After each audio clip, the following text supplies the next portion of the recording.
Team India head coach Gautam Gambhir బాధ్యతలు చేపట్టినప్పటి నుండి ముఖ్యంగా టెస్ట్ ఫార్మాట్ విషయంలో విమర్శలను ఎదుర్కొంటున్నారు.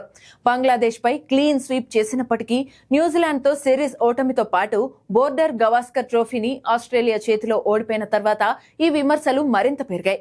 అంతేకాదు ఈ ఓటముల వల్ల ప్రపంచ టెస్ట్ ఛాంపియన్షిప్ ఫైనల్ కు కూడా చేరుకోలేకపోయారు.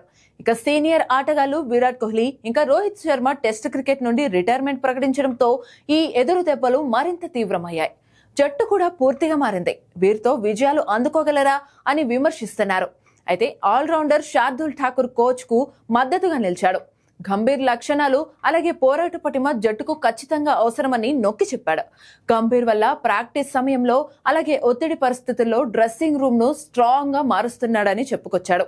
అంతేకాదు, మేము అతన్ని ఎల్లప్పుడూ జట్టు కోసం పోరాడటానికి ఇష్టపడే ఆటగాడిగా చూశాము. గంభీర్ దేశం అలాగే రాష్ట్రం కోసం ట్రోఫీలు గెలుచుకున్న ఒక సాధకుడు.